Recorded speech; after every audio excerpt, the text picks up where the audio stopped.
Hey guys, Mixed Media Girl here. So I wanted to do something a little bit different. Obviously, normally most of my videos are painting. But today I wanted to cover acrylic pouring, troubleshooting, and frequently asked questions. As I do get the same questions asked over and over and over. And I have actually made videos to cover pretty much everything, but I wanted to put it all in one spot. And then in the description, I will actually link videos as well that cover these topics. So let's start with, first of all, what is Floetrol? It's a very common question. Floetrol is a paint conditioner. You can commonly get it in the painting section at a hardware store such as Home Depot or Lowe's. You can also get it on Amazon. What it does is it helps the paint flow. It helps prevent it from cracking, and it also helps maintain the colors so they don't, muddy together. All right, so do you have to use Floetrol is generally the next question, or what can I use instead of Floetrol? And also along with this is, can I just use water? So let's take water first. Yes, you can absolutely just use water. You can use all kinds of things. Will you get the same results? Not really. That's okay. You can get different results with water and it can be just as cool. The problem with water that I found is it's hard to get the consistency correct. You have to do a lot of extra mixing to get it to be nice and fluid so it's, flows properly. And two, you're going to run into maybe a little more of an issue with cracking as it dries. So those are a couple things, but if you're just starting out, by all means, do it with just water and work on getting your consistency correct. So then what can you use instead of Floetrol? You can use just regular old glue. Go to the dollar store or whatever, during back to school season, at least in the US, at Target, they have glue for like 25 cents or at Walmart or wherever, so super cheap. You can use more expensive options such as Liquitex pouring medium, Golden's GAC 800. You can use Vallejo pouring medium. There's Deco Art pouring medium. There's so many pouring mediums you can use. Now these companies do also have similar products that don't say pouring medium.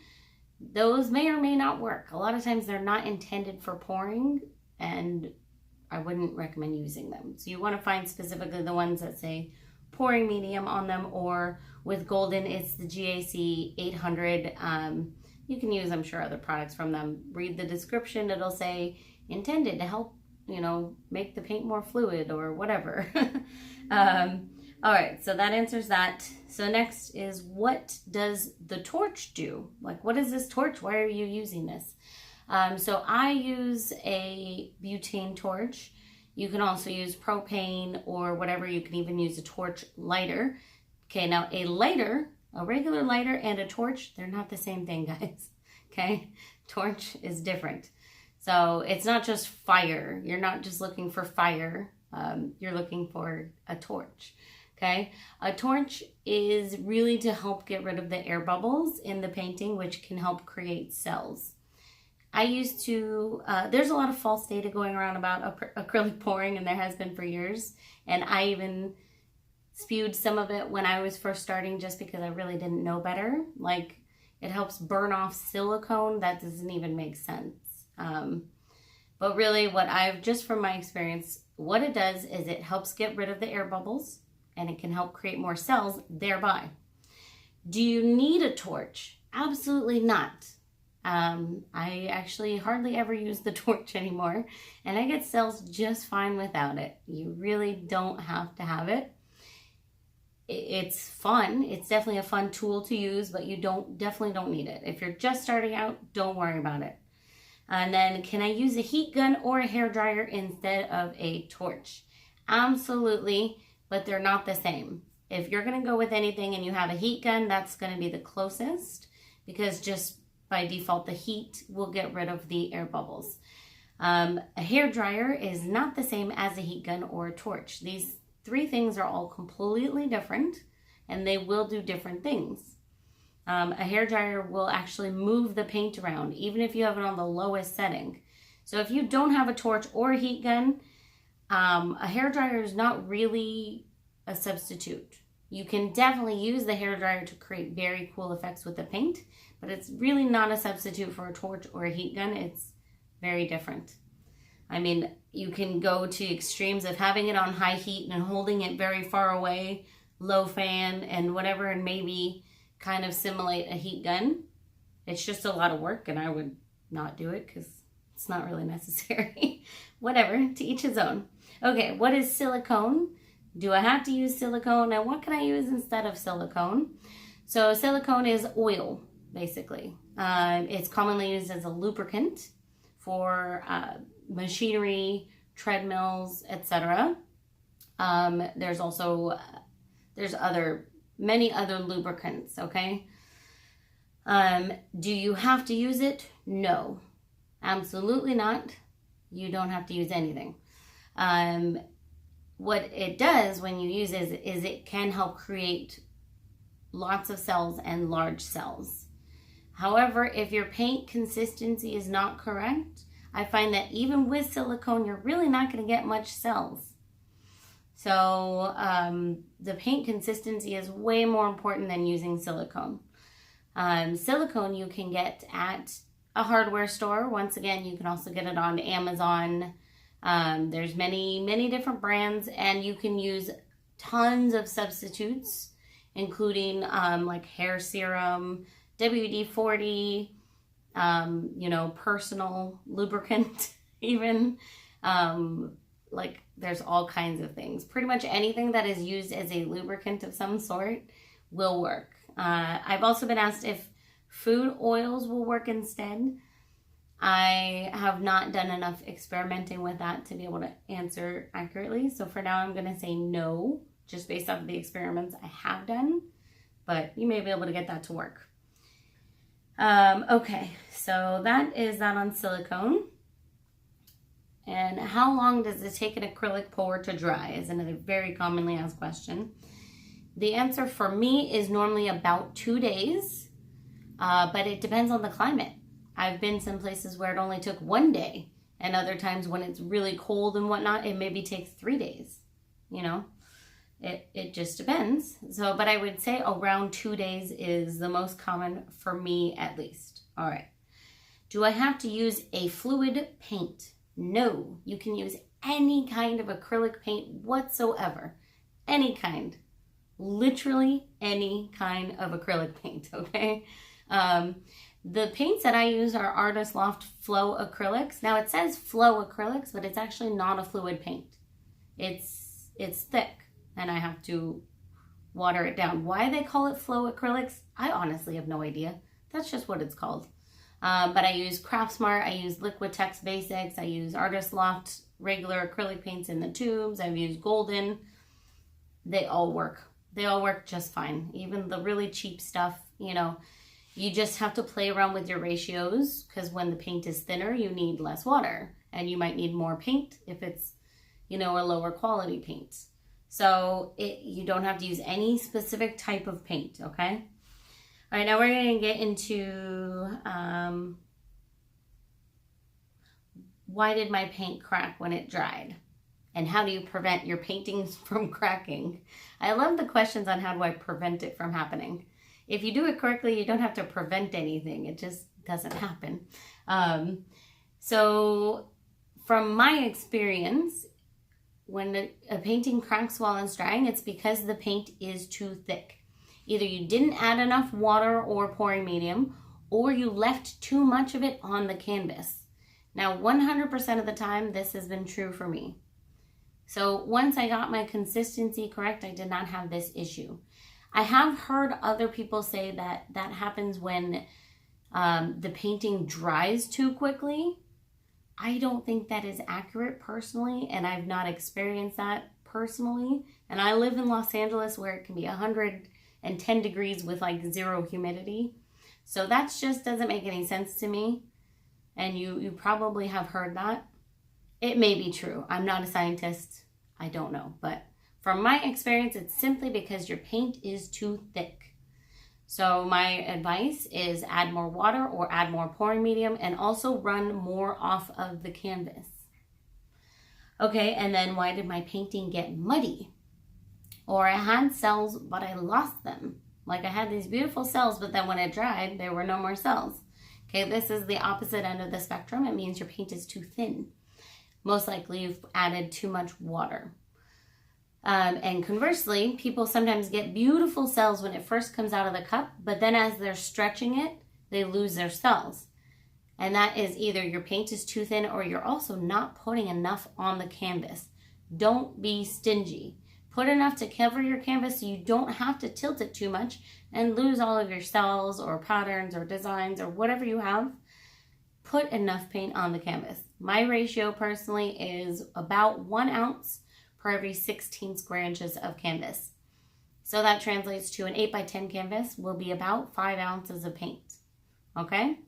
And if your colors are getting muddy or you're losing your cells, use less water. Definitely. Thicken up your consistency. And on these last 2 points, don't get discouraged. If what you're doing isn't working, change it. Okay? I think it's the definition of insanity is doing the same thing over and over and expecting a different result. If your mixture isn't working, no matter who you got this recipe from or how right it seems, change it. Add a little more water, a little less water, a little more paint, a little less paint, a little more pouring medium, a little less pouring medium, and all the combinations of the above.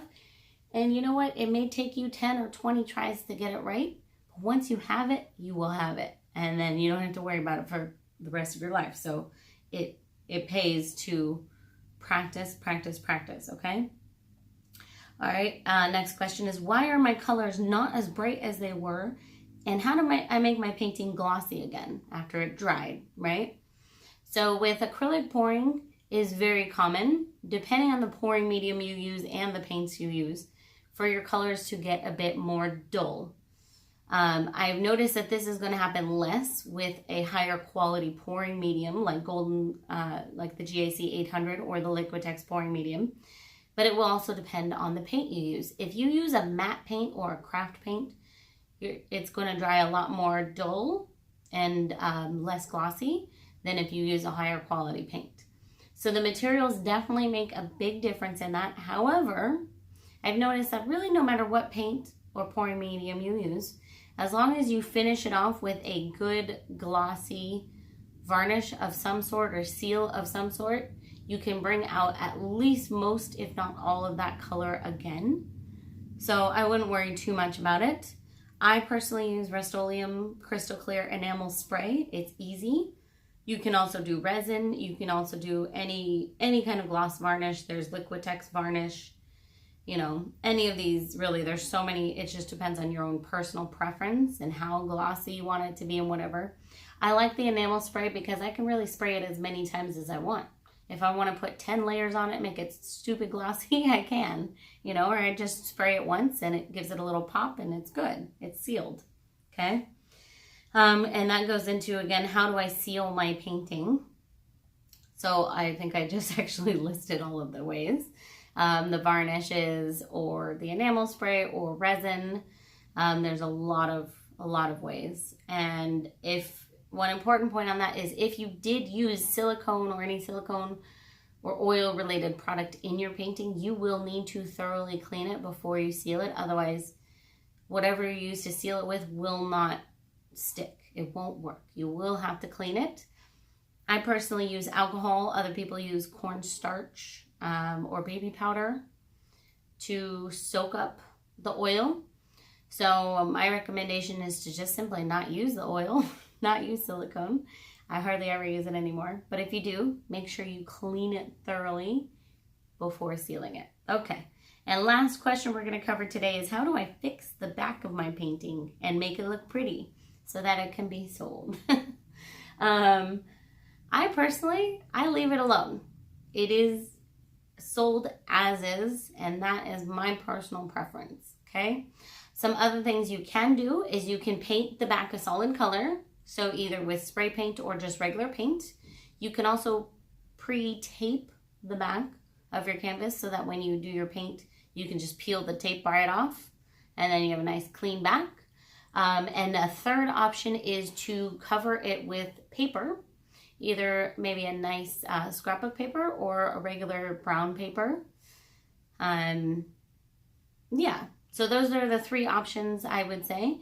And then also along with this, I'm going to include one more question that I actually didn't write down is, where do I sign my painting? I prefer to sign it on the back because then the client can hang the painting whichever direction they want, unless I have decided on a finite direction, like the painting is going to be hung in this direction, and if you hang it any other way, it's not going to make sense. Then I can sign it on the front. But most often I sign it on the back, and I don't include hanging materials because, once again, I want the client to be able to choose whichever direction they want. And it's a canvas. It doesn't need to have a wire in the back of it or anything. They can literally just put a nail in the wall. A nail in the wall and hang it on that, you know, or they can add hanging materials if they want. Okay, whew, that was a lot of talking. All right, guys, I hope that this cleared up a lot of things for you. If there are any questions that I missed, please let me know in the comments below, and I will try to see if I can cover them in maybe a part 2 or something. And otherwise, one other thing is check out this playlist I have. It's Getting Started with Acrylic Pouring, which pretty much covers all of these questions and then some. And it goes over techniques and the different mediums and how they react. So I'm going to put the link for that in the description. Make sure you check that playlist out. It has the answers to most of your questions. All right, don't forget to subscribe. I'll see you next time.